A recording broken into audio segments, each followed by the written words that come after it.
Welcome back. Bulletin کا آغاز کریں گے۔ سب سے پہلے بات کریں گے ڈالر کی اڑان روکنے والا کوئی نہیں، آج پھر نیا ریکارڈ بن گیا۔ انٹر بینک میں ڈالر 73 پیسے مہنگا ہو کر 208 روپے 40 پیسے پر پہنچ گیا۔ 4 دن میں انٹر بینک میں ڈالر 6 روپے 5 پیسے مہنگا ہوا ہے۔ شہباز شریف حکومت آنے کے بعد سے روپے کی قدر 26 روپے 38 پیسے گر چکی ہے۔ اوپن مارکیٹ میں ہر ایکسچینج کا اپنا ریٹ ہے، کوئی 209 تو کوئی 212 روپے میں ڈالر فروخت کر رہا ہے۔ ماہرین کا کہنا ہے کہ انٹر بینک میں ڈالر کی طلب میں مسلسل اضافہ دیکھنے میں آ رہا ہے۔ امپورٹرز اور تیل کمپنیز بینکوں سے ڈالرز میں ادائیگیوں کا مطالبہ کر رہی ہیں۔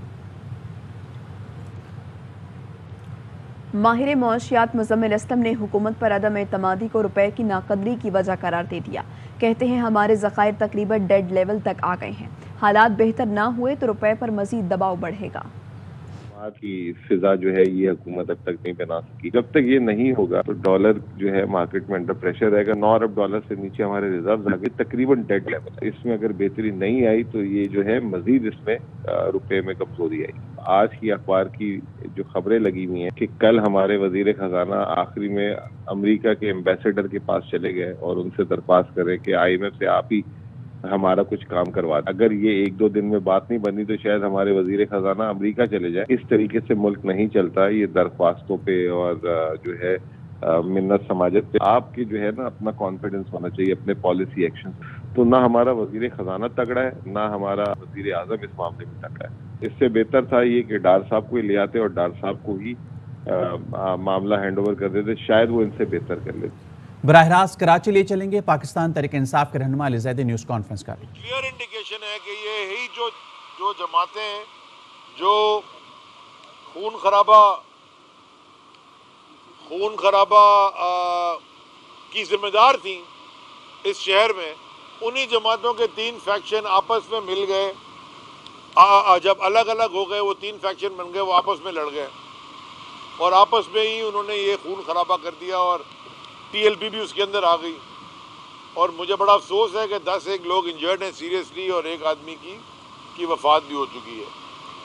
یہ پالیٹکس جو MQM ٹائپ کی دہشت گردی کی پالیٹکس تھی، اس کو کراچی نے 2018 میں ریجیکٹ کر دیا تھا اور کل دوبارہ MQM کی پالیٹکس کو ریجیکٹ کیا، وہ دہشت گردی کی پالیٹکس۔ اور MQM نے اپنا راستہ بدلا تھا 2018 میں اور وہ دہشت گردی کی پالیٹکس سے ہٹ کے ایک ریگولر پالیٹکس میں آئے تھے۔ اور ہم نے دیکھا کہ جب وہ ہمارے ساتھ اتحادی تھے، ہمارے ساتھ 3.5 پونے 4 سال، تو کراچی شہر میں اس طرح کی کوئی دہشت گردی کی وارداتیں نہیں ہوتی تھیں۔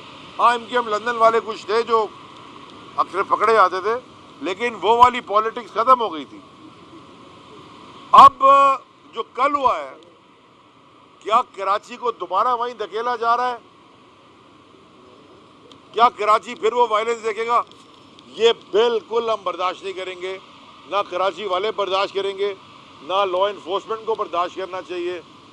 اور میں سارے پاکستان کے اداروں سے کہتا ہوں، عاجزانہ گزارش میں کرتا ہوں کہ اس طرف کراچی کو نہ جانے دیں جو 90 کی دہائی میں، بلکہ 80 کی دہائی میں، 90 کی دہائی میں اور جنرل مشرف کے اللہ ان کو شفا دے، لیکن ان کے دور میں بھی ہم نے دیکھا کہ 100-150 پولیس والے مارے گئے اور کسی نے پلٹ کے پوچھا بھی نہیں۔ دوسرا، ایک دفعہ پھر یہ کلیئرٹی سے آپ کو سمجھ آ جانی چاہیے کہ الیکشن کمیشن آف پاکستان نے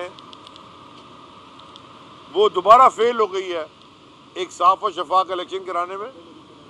ڈبوں میں لڑائیاں تھیں، وہی تماشا تھا۔ تو میرے بھائی، اسی لیے عمران خان صاحب جب وزیر اعظم تھے، تحریک انصاف کی حکومت تھی اور یہ بھی جماعت MQM بھی ساتھ بیٹھی تھی، اور یاد رکھیں ministry of IT information technology پہلے بھی امین الحق صاحب کے پاس تھی، آج بھی امین الحق صاحب۔ الیکٹرانک ووٹنگ مشین اور اوورسیز پاکستانیز کے ووٹ کو یہ بھی 7 پارٹنر سے انہوں نے وہ بل کے اوپر جس پہ EVMs اور اوورسیز پاکستانیز کا جو بل تھا جوائنٹ ہاؤس میں MQM کی جماعت نے بشمول امین الحق بھائی انہوں نے ووٹ دیا تھا۔ یہ کیبنٹ کا حصہ تھے۔ ہر کیبنٹ میٹنگ میں پہلے شروع ہونے سے پہلے خان صاحب پوچھتے تھے ministry of science and technology سے اور منسٹری آف انفارمیشن ٹیکنالوجی سے کہ بھیا مجھے اس کی اپڈیٹ دو، کہاں تک پہنچا ہے۔ اور ہر میٹنگ میں وہ کہتے تھے کہ جو اپوزیشن والے ہیں جو کہ آج حکومت میں بیٹھے ہیں ان کے جو خدشات ہیں ان کو بولو آگے بیٹھے، یہ سسٹم ان کے سامنے رکھو، اور جو یہ چاہتے ہیں بہتری انہیں ہو سکتی ہے ٹرانسپیرنٹ بنانے کے لیے وہ تیار تھے، اور ہم نے کئی دفعہ ان کو آفر بھی کی.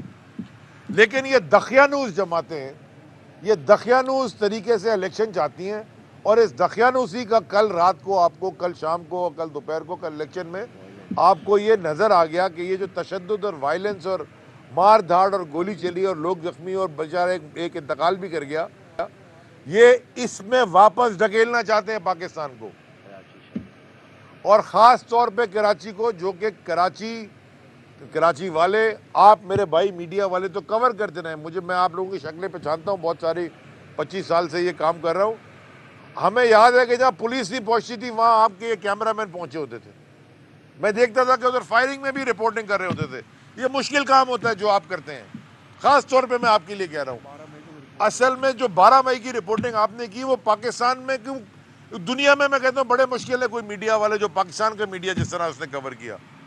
بہت مشکل کام ہوتا ہے یہ کہ ادھر فائرنگ ہو رہی ہے، آپ کی میڈیا کی وینس پہ بھی فائرنگ ہوئی ہے، میڈیا کے لوگوں کو بھی تشدد کا نشانہ بنایا ہے. جیو کے ایک بڑا فیمس تھا وہ ولی بابر، اس کا مرڈر بھی ہوا. جو انویسٹیگیٹو رپورٹر ہیں ان کی جانیں خطرے میں ہوتی ہیں، آپ لوگوں کی جانیں خطرے میں ہوتی ہیں. اس سیاست سے نکل کے ہم ادھر پہنچے تھے بھیا، صاف ستھری سیاست میں، اور اگر یہی سیاست میں واپس جانا ہے تو یہ برداشت آپ کو بھی نہیں کرنا چاہیے، ہمیں بھی نہیں کرنا چاہیے. اور جو ادارے ہیں لا انفورسمنٹ خاص طور پہ، ان ساروں کو ملا کے ان کو بھی برداشت نہیں کرنا چاہیے، بیکاز یہ تباہی کا راستہ ہے. ہم پاکستان کو امن کے راستے پہ لے جانا چاہتے تھے، لے جانا چاہتے ہیں، اور یہ کوشش جاری رکھیں گے. تو اگر ای وی ایمز کا کے اوپر ڈیبیٹ رہتی اور الیکٹرانک ووٹنگ مشینز اگر انفورس کرتے تو یہ سارا تماشا نہیں ہوتا، کیونکہ ٹرانسپیرنسی آ جاتی ہے الیکشن میں. جب ٹیکنالوجی آتی ہے تو ٹیکنالوجی تو ٹرانسپیرنسی لے آتی ہے. تو یہ ٹیکنالوجی سے بھاگتے اس لیے ہیں کیونکہ یہ چاہتے ہیں، یہ جماعتیں دقیانوس طریقے سے یہ تھپے لگا کے بے ایمانی کر کے کسی طرح الیکشن نکال لیں، اور ہم چاہتے تھے کہ ٹرانسپیرنٹ سسٹم ہو. تیسری چیز جو سینسس کا ایشو ہے، دیکھیں یہ بڑا کرٹیکل ایشو تھا کراچی کا سینسس کا، اور ایم کیو ایم ہمارے ساتھ پارٹنر تھی اور انہوں نے بھی اس کو اٹھایا. ہم نے تو پہلے دن سے کہا ہوا تھا، اور مزے کی بات یہ ہے کہ میں بھی اس میٹنگ میں بیٹھا تھا، بیکاز ایک کمیٹی کیبنٹ نے بنائی تھی اس میں میں چیئر کر رہا تھا، اس کے ساتھ امین الحق صاحب بھی تھے، ڈاکٹر فہمیدہ مرزا صاحبہ بھی تھیں، ڈاکٹر زبیدہ جلال بھی تھیں، اور ہمارے قادری صاحب بھی تھے. تو سب نے مل کے یہ فیصلہ کیا تھا سینسس والا. پھر وہ چلا گیا کیبنٹ، اور کیبنٹ سے اپروو ہو کے وہ چلا گیا وہ کمیٹی میں جو سارے چیف منسٹرز بیٹھتے، نہیں سی سی آئی میں چلا گیا. اور سی سی آئی میں اس سے پہلے جنہوں نے سینسس کرایا تھا 2017 میں 16 میں، جو مرتضی وہاب صاحب یہاں اس کو ہیڈ کر رہے تھے، اور باقی ڈی سی اور یہ سندھ حکومت کے اندر ہوا تھا، وہ خود ہی اس کے اوپر اعتراض اٹھا رہے تھے، اور وہ کبھی ادھر بیٹھ رہے تھے کبھی ادھر بیٹھ رہے تھے. اور مراد علی شاہ صاحب نے وہاں پہ بھی کہا کہ جی ہم نہیں. تو وہ ایک میجورٹی سی ایمز کے ساتھ ملا کے فیصلہ ہوا سی سی آئی میں کہ سینسس ہونا ہے. اور اسد عمر صاحب نے اس کے بعد اس پہ بڑا کام بھی کیا، اور اس کو بھی ٹیکنالوجی کو استعمال کر کے ٹرانسپیرنٹ کرنے کی بات کی، اور اس سال ہونا تھا. اور وہ جس طرح سپیڈ میں جو ٹیکنالوجی کی لا رہے تھے اس سے بڑی تیز طریقے سے اور سستے طریقے سے ہونا تھا. ہاں ارسلان صحیح کہہ رہا ہے، بجٹ بھی اس کا اپروو کیا تھا. اب وہ کیا ہو گیا سینسس، اور اس کے بغیر آپ نے پورے شہر میں ڈیلیمیٹیشن کیسے کر دی، اس کے بغیر آپ لوکل باڈی الیکشن کیسے اناؤنس کر دیے. جو سپریم کورٹ نے لوکل باڈیز کی بات آ گئی تو جو سپریم کورٹ نے احکامات دیے ہیں سندھ حکومت کو قانون ٹھیک کرنے کے، اس میں لکھا ہے Sindh government as Supreme Court directs, advise کا لفظ نہیں ہے، مشورہ نہیں دیا، ڈائریکٹ کیا ہے، یعنی کہ حکم دیا ہے کہ 140A کے تحت جو ڈیولوشن آف پاور ہے وہ ہونی چاہیے. وہ ابھی تک کچھ نہیں ہوا. وہ اسپیشل کمیٹی بنی ہے، پتہ نہیں اس کی میٹنگ نہیں ہوئی. ابھی فردوس بھائی کہہ رہے ہیں کہ وہ بھی 2-3 ہفتے سے میٹنگ نہیں ہوئی ہے اس کی، اور یہ الیکشن کی طرف جا رہے ہیں. پھر ایم کیو ایم والوں سے پوچھتا ہوں کہ سینسس نہیں ہوا، اور میں ایک بات بڑی زور سے پوچھنا چاہتا ہوں, جو میرا تیسرا ٹاپک ہے, میں ادھر سے آ جاؤں. یہاں سے جی شروع ہوا بلاول ہاؤس سے انگلش میڈیم لانگ مارچ مہنگائی کے خلاف, جس میں کوئی 300 تو ایس ایس یو کے وہ لوگ لے گئے ساتھ اپنے سارے وزراء, اور یہ وہ سی ایم بھی کنٹینر پہ, بھی کنٹینر پہ, ہاں ڈپٹی سارے ڈی سیز کو ملا کے, مختار کار, یہ وہ سارے سندھ کے سارے کہاں جا رہے تھے جی؟ اسلام آباد پکنک منانے. اور کیوں جا رہے تھے؟ کہاں پہ ٹانگ گئی وہاں جا کے ان کی, ایک ہی چیز رہ گئی اس کی, اتنے اربوں روپے کروڑوں روپے خرچ کر کے. وہ جا کیوں رہے تھے؟ وہ کیا تھا؟ مہنگائی مارچ. وہ جو ٹرک پہ چڑھے رہتے تھے مریم, اور وہ جو بھی سی ایم بن گیا ہے, کیا نام ہے اس کا, مجھے نام بھی نہیں پتا, ہاں ککڑی چور کا کیا نام ہے, حمزہ شہباز. میں ویسے وہ ککڑی کہتے ہیں اس کو سب پنجاب میں, تو مجھے وہ یاد تھا, میں لینا نہیں چاہ رہا تھا, آپ نے اچھا کہ یاد دلا دیا, ورنہ میں ککڑی کہتا رہتا اس کو, ککڑی شریف.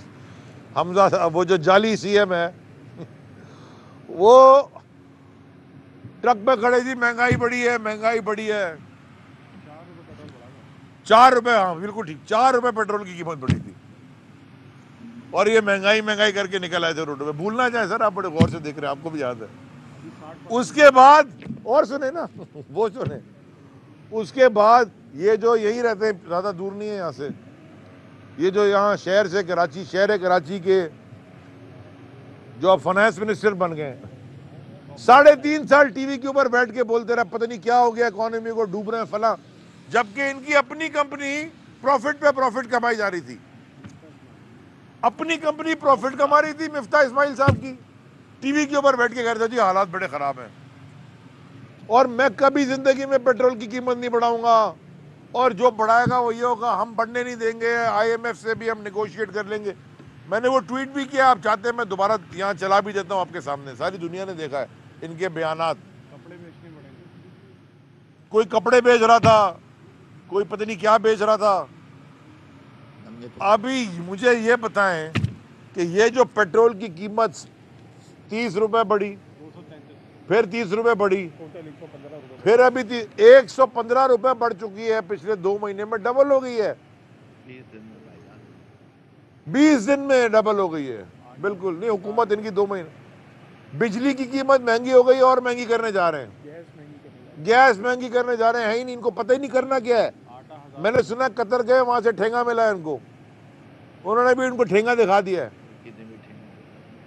ٹرکی نے بھی ٹھینگا دکھا دیا, چائنا نے بھی دکھا دیا.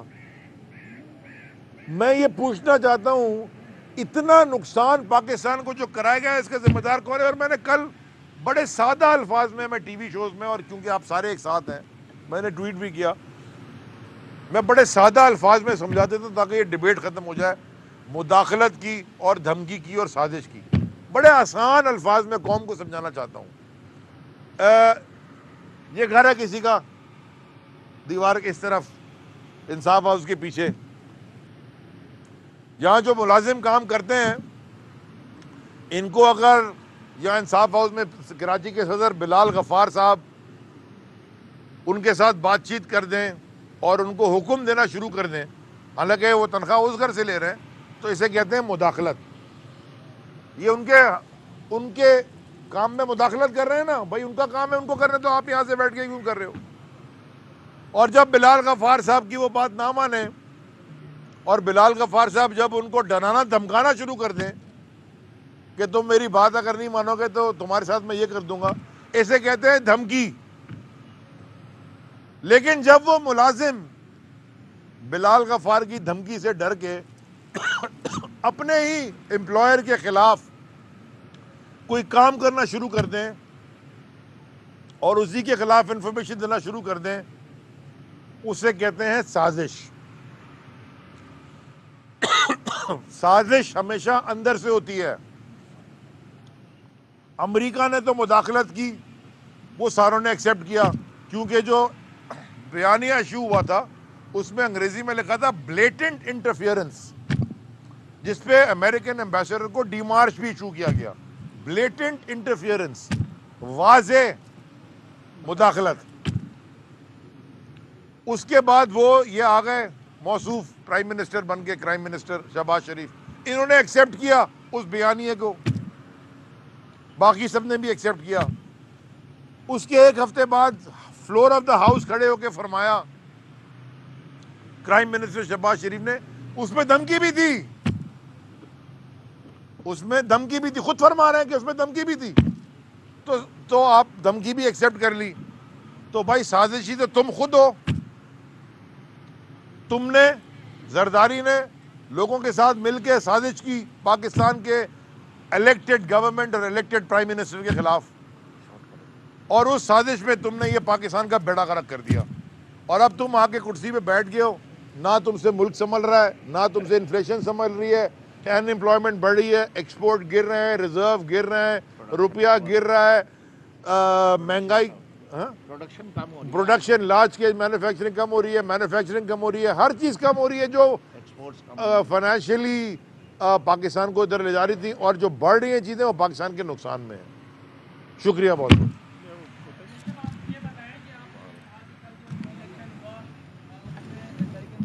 علی زیدی کی گفتگو آپ ملاحظہ کر رہے تھے, انہوں نے کہا تھا پاکستان کو گرے لسٹ سے نکال کر وائٹ لسٹ میں ڈال دیا. شکریہ عمران خان, گرے لسٹ میں پاکستان کو انہوں نے ڈالا تھا اور نکالا ہم نے ہے. انہوں نے گزشتہ روز کے الیکشن سے متعلق کہا کل کراچی کے عوام نے دوبارہ ایم کیو ایم کی سیاست کو مسترد کر دیا. کراچی میں کل ہم نے تماشا دیکھا, 2-3 باتیں بالکل واضح ہو گئیں. جس الیکشن میں پی ٹی آئی حصہ نہیں لیتی اس کا کوئی فائدہ نہیں ہوتا. انہوں نے کہا کراچی میں خون خرابہ کرنے والے کل 3 گروپ سامنے آ گئے. یہ دیکھیں ایک بڑی واضح چیز ہے اس میں, MQM rejected, MQM rejected in their stronghold, کہ ایم کیو ایم کی لیڈ جنرل الیکشن میں 60,000 کے بعد اگلا جو تھا وہ 30,000 پہ تھا جو ٹی ایل پی کا ہی تھا, اور اس کے بعد ہم تھے 28-29,000 پہ, 1,000 کا فرق تھا. تو بڑی واضح ہے کہ آج کراچی کے شہری جو ہیں وہ ایم کیو ایم کو بکاؤ مال سمجھتے ہیں. جب سے انہی نے پیپلز پارٹی کے ساتھ ہاتھ ملایا ہے, یہ واضح ہو گیا کہ انہی نے اردو بولنے والے مہاجر کا خون بیچا ہے, اس لیے کہ سب سے بڑا دشمن وہی. جی بھائی جلدی.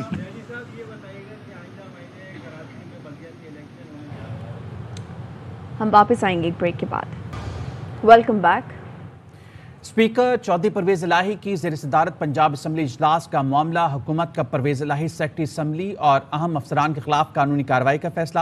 حکومت کی آئینی ماہرین سے مشاورت حتمی مراحل میں داخل ہو گئی.